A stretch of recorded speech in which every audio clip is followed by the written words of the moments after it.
Et dis-moi toi, pas de payer à te branler les couilles, hein? C'est pas les Kanaks qui ont commencé à péter les couilles au blanc, hein? Alors, allez, bouge-toi le cul un peu. Pas payer à rien branler, là, hein? Pas les Kanaks qui vont faire chier les blancs. Hein? Allez, bouge-toi le cul, ça, enculé. Ah merde.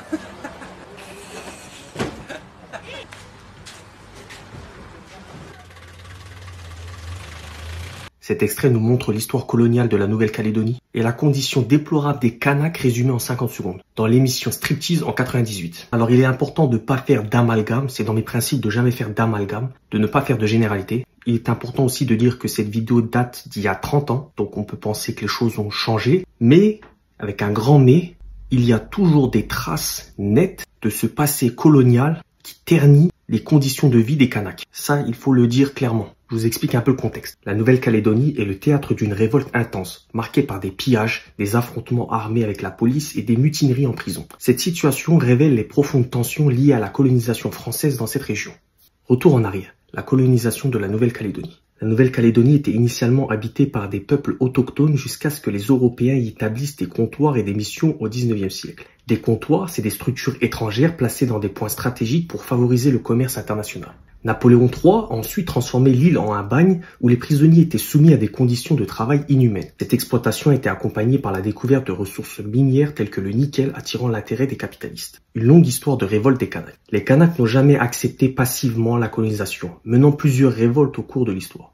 En 1878, Ataï a symboliquement dénoncé l'accaparement des terres par les colons, entraînant une répression sanglante. Les mouvements indépendantistes se sont renforcés dans les années 60 et 70, culminant avec les événements des années 1980, marqués par des violences et des prises d'otages, les accords de Matignon et les référendums.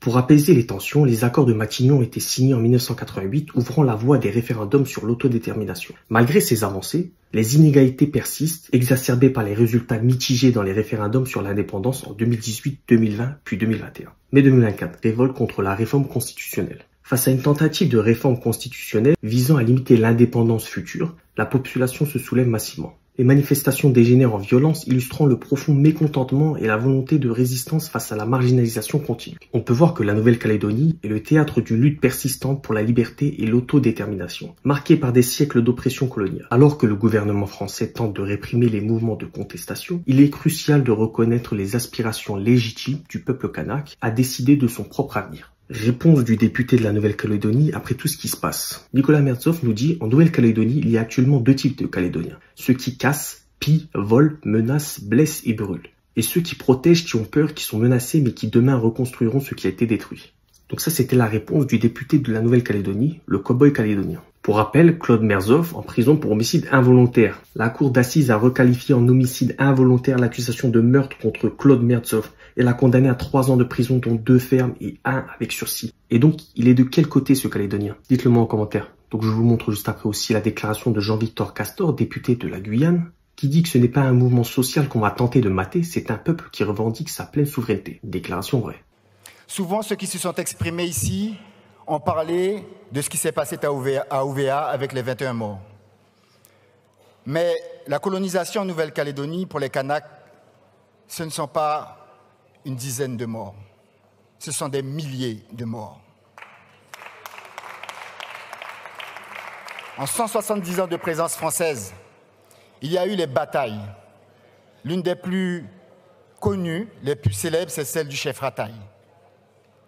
Des milliers de Kanaks ont été massacrés sur leur propre terre, au nom de la colonisation.